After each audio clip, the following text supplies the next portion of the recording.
گردش کرنا، بین حملی ہی علی الحقیقتی، اس کے حقیقت پر معمول کرنے پہ درمیان،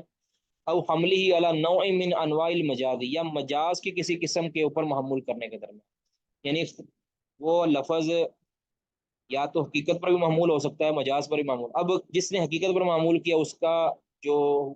معمول کردہ حکم الگ ہوگا، اور جس نے اس کو مجاز کی کسی قسم پر معمول کیا اس کا حکم الگ ہوگا. تو یہ ایک وجہ بنتا ہے کہ احکام کے اندر اختلاف کی، کہ لفظ معمول ہونا حقیقت پر معمول ہونے اور مجاز پر معمول ہونے کے درمیان متردد ہوتا ہے. اب انواع مجاز کون سی؟ التی ہی اما الحذف، یا تو وہ حذف ہے یا زیادت ہے یا تقدیم ہے یا تاخیر ہے، و اما ترددہ علی الحقیقت او الاستعارہ، یا اس کا متردد ہونا حقیقت اور استعارہ پر، کہ یہاں استعارہ مراد ہے یا یہاں حقیقی معنی مراد ہے. تو یہ بھی ایک وجہ بنتا ہے اختلاف کی. الخامس، پانچویں وجہ، پانچویں ایک جنس کے اعتبار سے پانچویں ایک صنف احکام کے اندر اختلاف کی، وہ یہ ہے اطلاق اللفظ تارتن، کبھی ایک لفظ کا مطلق آ جانا، و تقییدہ تارتن، اور کبھی اس لفظ کا مقید ہو کر آ جانا. یعنی قرآن جس طرح کسی ایک جگہ پہ ایک لفظ کا مطلق آ جانا اور دوسری جگہ پہ اس کو مقید کر دینا کسی چیز کے ساتھ. اب اس جہاں پہ مطلق آیا ہے کیا اس کو بھی مقید ہی سمجھا جائے گا یا کہ نہیں سمجھا جائے گا، اس کے اندر اختلاف ہو جائے گا. پھر مثل جیسے اطلاق الرقبۃ فی العتق، جیسے گردن آزاد کرنے کے اندر، غلام آزاد کرنے کے اندر مطلق آنا تارتن، کبھی کبھار، کبھی کبھی مطلق غلام آزاد کرنا کسی چیز کا کفارہ بیان کرنے کے اندر، کہ اس پر ایک غلام آزاد کرنا ہے، کبھی یہ ہے. کبھی تقییدھا بالایمان تارتن، کبھی کبھار اس کو ایمان کے ساتھ مقید، یعنی اس پر غلام آزاد کرنا ہے لیکن مؤمنہ یا مؤمن، ٹھیک ہے، ایمان والا، اہل ایمان، مومن غلام یا لونڈی آزاد کرنا، کبھی یہ مقید ہو جاتا ہے. ٹھیک ہے، آپ قرآن پاک کے اندر کفارے پڑھے نا، تو کبھی تو رقبۃ المؤمنہ بھی ہے، مومن رقبہ، کبھی مطلق آیا ہے رقبہ. اب جس نے یہ سمجھا کہ یہاں جو مطلق آیا ہے اس سے مراد بھی وہ مقید والا، یعنی وہ وہی کفارہ مراد ہے جو ایمان والی لونڈیز یا ایمان والا غلام آزاد کرنے کا ہے. تو اس اطلاق کے اندر یا اس تقدیر کے اندر اختلاف ہوا ہے، تو پھر اس وجہ سے حکم کے اندر بھی اختلاف ہو گیا. اب اگر کوئی شخص یہ سمجھتا ہے کہ یہاں مطلق کفارہ آیا ہے، وہاں سے مراد بھی ایمان والا غلام ہی ہے، تو اگر ان کے نزدیک اگر کوئی کافر غلام کو آزاد کرے گا تو پھر ان کے نزدیک کفارہ ادا نہیں ہوگا، اور اگر کوئی مومن غلام کو آزاد کر لے گا تو اس کے نزدیک کفارہ ہو جائے گا. کبھی یہ اختلاف کی ایک وجہ بنتا ہے. بس سادسو، چھٹی ایک وجہ جو اختلاف کا سبب بنتا ہے شرعی احکام میں، وہ التعارض بین الشیئین، دو چیزوں کے اندر تعارض ہو جانا. دو چیزوں کے اندر، اب کن چیزوں میں سے دو چیزوں کے اندر؟ فی جمیع اصناف الالفاظ، ان تمام الفاظ کے اندر دو چیزوں کے اندر تعارض ہو جانا. الذی یتلقى منها الشرع الاحکام، یہ کیا الذی یتلقى منها الشرع الاحکام، کہ جن سے شرع احکام کو وضع کرتی ہے. یا آپ کے پاس لفظ کوئی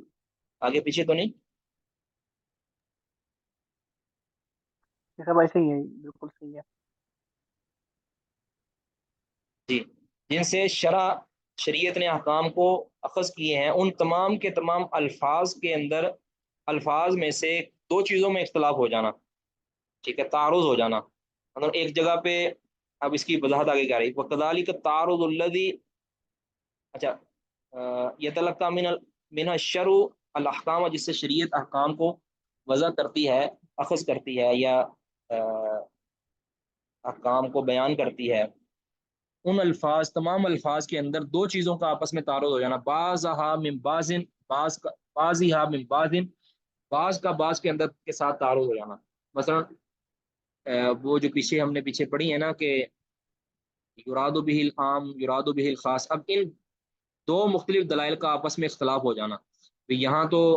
خاص بول کے عام مراد لیا گیا، یا یہاں عام بول کر خاص مراد لے دیا. ایک ہے فی نفسی، ان کے اندر اختلاف ہو جائے ایک ہی لفظ کے اندر، کہ یہاں سے مراد خاص ہے یا عام ہے.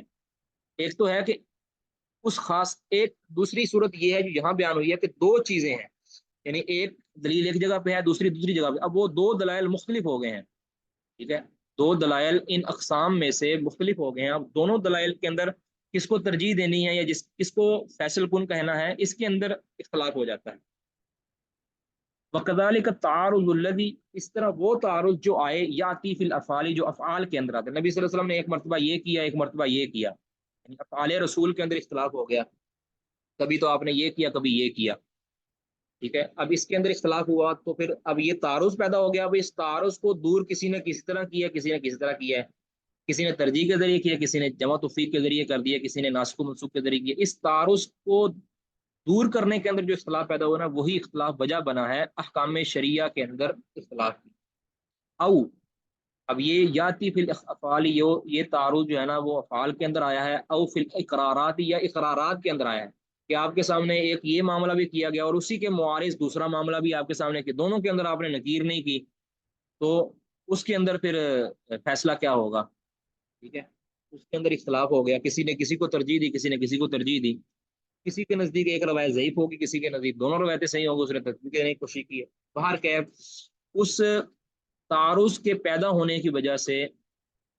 حکم کے اندر بھی حکم کے اندر بھی اختلاف پیدا ہوا۔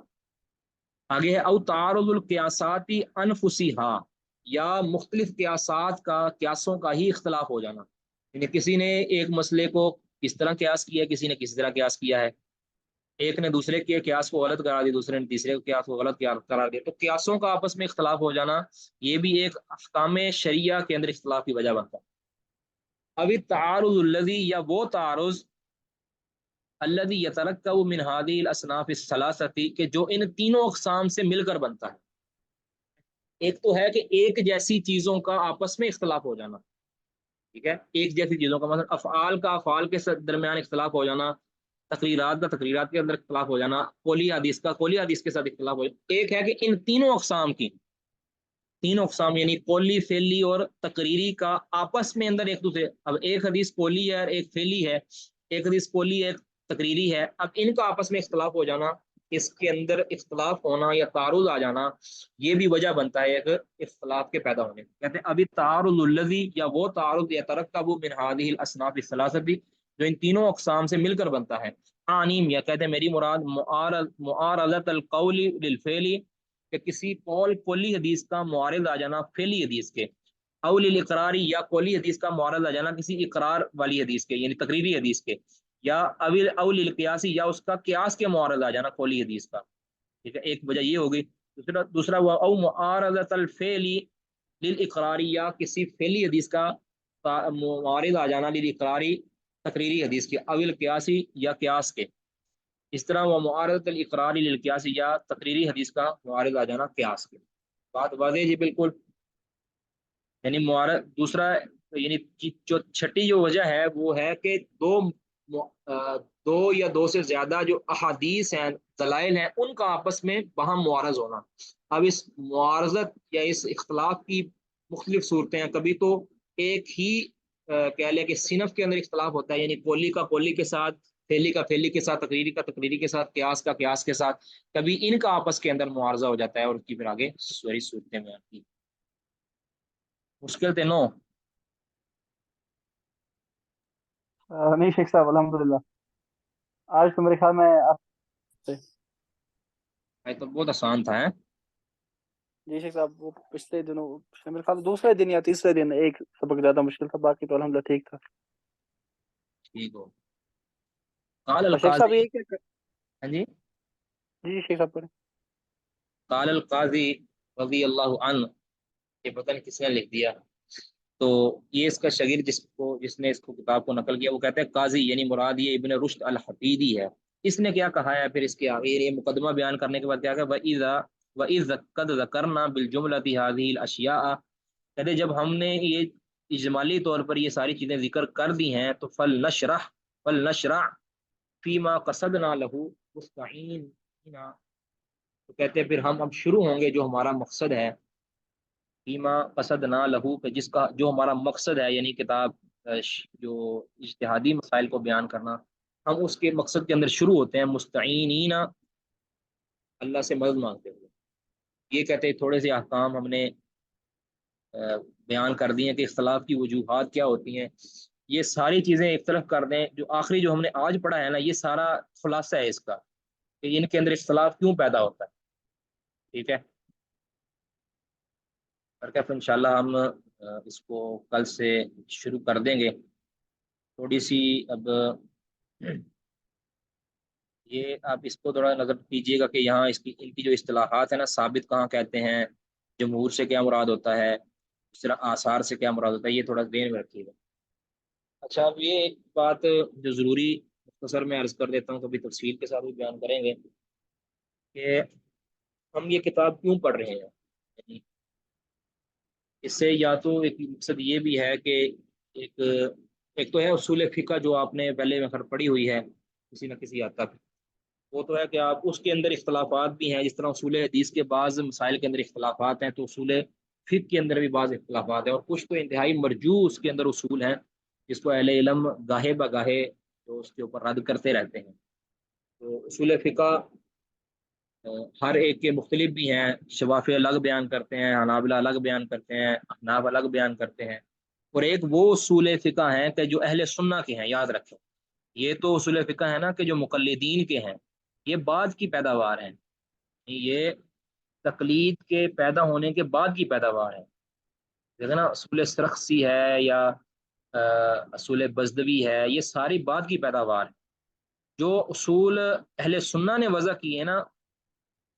اس طرح اصول حدیث کے اندر جو بعد والے مقلدین ہیں، ان کے اصولوں کے اندر عجیب و غریب چیزیں ہیں. انہوں نے اصول حدیث بھی محدثین والے نہیں رہنے دیے، اس طرح اصول فقہ بھی انہوں نے محدثین والے نہیں رہنے دیے. اب یہ اصول کے مثال کے طور پر کوئی ادھر رکھ لے کہ امر وجوب کے لیے ہی ہوتا ہے، یہ بالکل باطل بات ہے. کہاں اس نے وجوب کے لیے ہونا ہے، کہاں اس نے استحباب کے لیے ہونا ہے، کہاں اس نے اب اس کے لیے کوئی قواعد وضع نہیں ہے. یہ کیسے ہم فیصلہ کریں کہ یہاں امر للوجوب ہے، یہاں استحباب ہے، یہاں مباح ہے، یا وغیرہ وغیرہ. اس کے لیے یاد رکھیں کہ ہمیں جو مرضی ہم کر لیں، یا تو ہم مقلد بن جائیں. یہ بڑی اہم بات ہے، یاد رکھیں. یا تو ہم مقلد بن جائیں، کسی ایک مذہب کو فالو کرنا شروع کر دیں جو کہ واضح گمراہی ہے. اس کے اندر تو پھر ہمارے لیے بہت ہی چیزیں آسان ہو جائیں گی. جو چیز ہمارے مذہب کے خلاف آئے گی، ہم اس کو رد کرتے جائیں گے، اس کی تعویل کرتے جائیں گے، یا اس کو مرجوع قرار دیتے جائیں گے، یا اس کو منسوخ قرار دیتے ہیں، جس طرح کے احناف اور دیگر کرتے ہیں. یا پھر اب یہ ہے کہ ہم وہ اصول، ان اصولوں کو مانیں جو کہ اہل سنہ والے اصول ہیں، جو محدثین والے اصول ہیں، اصول فقہ ہیں. اس کے لیے ہمیں سلف صالحین کی منہج کی پیروی ضروری ہے. اب فلاں مسئلہ کے اندر یا فلاں جو امر کا صیغہ ہے اس سے وجوب ثابت ہوتا ہے، استحباب ثابت ہوتا ہے، ہمیں کیسے پتہ چلے گا؟ تو یہ ہم دیکھنے کے لیے ہم صحابہ کے اندر جائیں گے. لیکن صحابہ کے پاس بھی وہ امر کا صیغہ آیا تھا. صحابہ کو بھی پتا ہے کہ نبی صلی اللہ علیہ وسلم ہمارے ساتھ مخاطب کس طرح ہوتے ہیں. نبی صلی اللہ علیہ وسلم کے صحابہ تو آپ صلی اللہ علیہ وسلم کے جو طبیعت اور نیچر کو جان لیتے تھے. ٹھیک ہے، ہاں کبھی کبھار غلطی بھی کھا جاتے تھے، یہ نہیں، پھر وہ جو غلطی ہوتی تھی وہ اللہ تعالیٰ پھر ظاہر بھی کروا دیتا تھا. ایسا نہیں ہوتا تھا کہ نبی صلی اللہ علیہ وسلم کے ہوتے ہوئے کوئی صحابی کو عمل کرتا ہو اور وہ عمل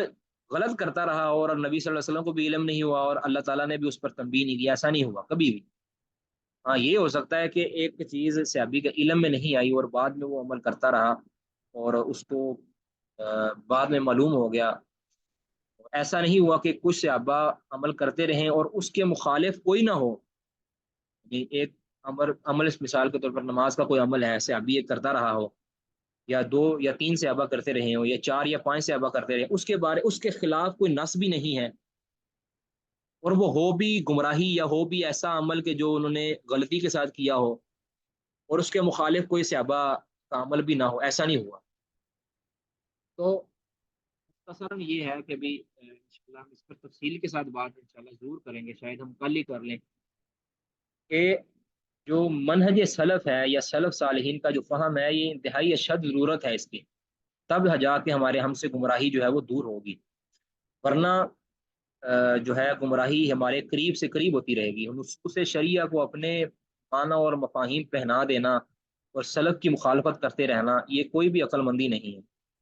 ٹھیک ہے، ایک امر صحابی نے کیا ہے، ہم اس یا ایک فہم جو صحابی اور تابعی اور محدث اور فقیہ کا ہے، یا ایک مجتہد امام کا ہے، یعنی خیر القرون کے امام کا ہے، ایک محدث کا ہے، اور ایک وہ فہم ہے کہ جو میرا اور آپ کا ہے، دونوں فہم برابر تو نہیں ہو سکتے۔ اب جن اصول فقہ کی بنیاد پر ہم، اصول فقہ کو اللہ نے نازل تو نہیں کیے نا، جن اصول فقہ کی بنیاد پر ہم صحابہ سے یا تابعین سے یا محدثین سے معارضہ کرتے ہیں، ان کی مخالفت کرتے ہیں اور ان کو جہالت کا الزام دیتے ہیں کہ ان کو اس کا علم نہیں ہو سکا، مجھے علم ہو گیا ہے، تو پھر یہ کچھ سمجھداری نہیں ہے، ٹھیک ہے، یہ کچھ سمجھداری نہیں ہے۔ اب اگر کوئی امر للوجوب کے قاعدے کو مان کے ایک ایسے امر کو، ایک ایسے معاملے کو واجب قرار دے دے کہ جس کے واجب ہونے کا کے خلاف صحابہ کا عمل ہے، جس کے اوپر، یعنی مثال کے طور پر مثال دیتا ہوں کہ کوئی کہے کہ مسجد کے اندر داخل ہو کر نبی صلی اللہ علیہ وسلم نے فرمایا فلا یجلس حتی یصلی رکعتین، فلا یجلس یا فل یرکع رکعتین، وہ دو رکعتیں پڑھے یا دو رکعتیں پڑھے بغیر نہ بیٹھے۔ اب اگر کوئی یہ کہے کہ یہ امر ہے اور یہ وجوب کا تقاضا کرتا ہے، لہٰذا ہم اس کو وجوب ہی سمجھیں گے اس سے۔ اب سوال یہ پیدا ہوتا ہے کہ یہ بات وجوب والی بات صحابہ نے نہیں کی، تابعین نے نہیں کی، محدثین نے نہیں کی، تو پھر ہم کیوں ہوتے ہیں کرنے؟ ان کو بھی اصول فقہ پتہ تھے، اور اصول فقہ کا یہ قاعدہ کہ امر للوجوب ہی ہوتا ہے، ہمیشہ للوجوب ہی ہوتا ہے، یا جو باطل اس کی جو ہے وہ قیود لگائی ہوئی ہیں، بعض باطل لگائی ہیں، بعض صحیح لگائی ہیں، اگر ہم ان قیود کو مانیں اور علی الاطلاق یہ کہہ دیں کہ یہ للوجوب ہوتا ہے، پھر ہم کیسے کہہ سکتے ہیں کہ یہ اصول فقہ محدثین والے ہیں؟ کیا اس امر للوجوب کے قاعدے کا علم محدثین کو نہیں تھا یا تابعین کو نہیں تھا؟ وہ بالاتفاق، یاد رکھیں کہ یہاں جو ہم یہ لفظ بولتے ہیں نا کہ محدثین کی مخالفت، اس سے مراد محدثین کی اجماعی مخالفت ہوتی ہے، یعنی ان کے جمہور کی مخالفت ہوتی ہے، یا کوئی ان کے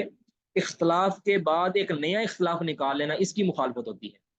کہ اگر مثال کے طور پر محدثین کے اندر دو قول پائے جاتے ہیں اختلاف،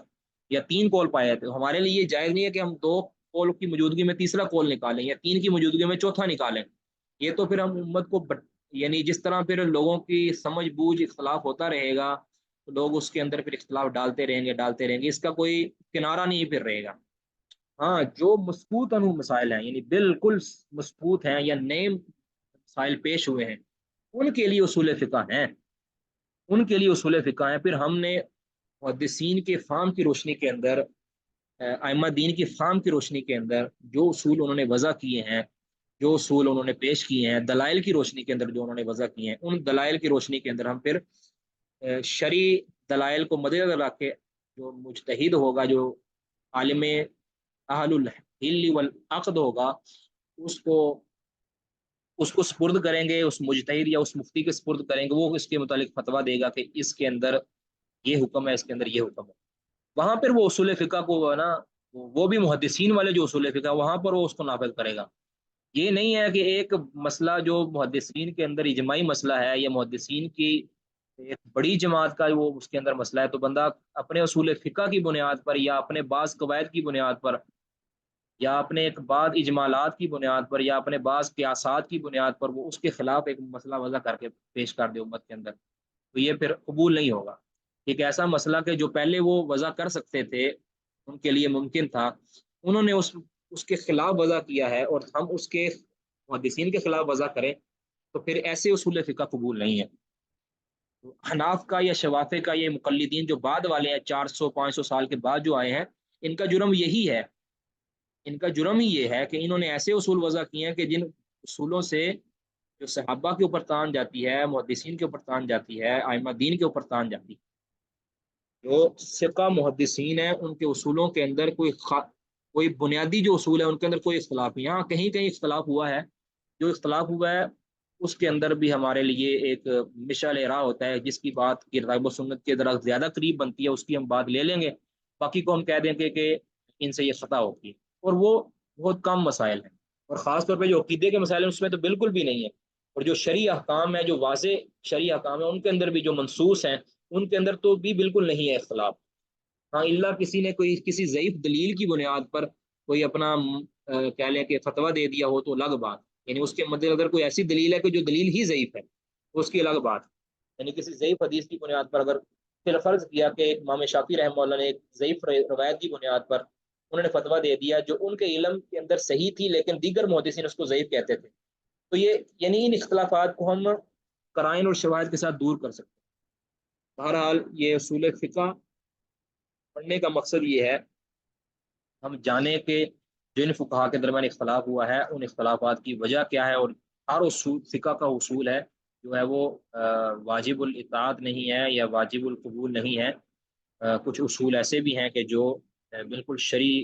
کے نظر سے جائز نہیں ہے، درست نہیں ہے، یا غیر راجح ہیں، یا اس سے بہتر اصول جو ہے وہ بیان کر دیا گیا ہے اور جگہ پہ، وغیرہ وغیرہ. امید ہے آپ کو بات سمجھ آ گئی ہوگی. اگر کسی کا کوئی سوال اس حد تک کوئی سوال ہے تو وہ کر سکتے ہیں، باقی اس پر ہم تفصیلی سلف کے فہم کے حوالے سے ہم بعد میں کریں گے انشاءاللہ.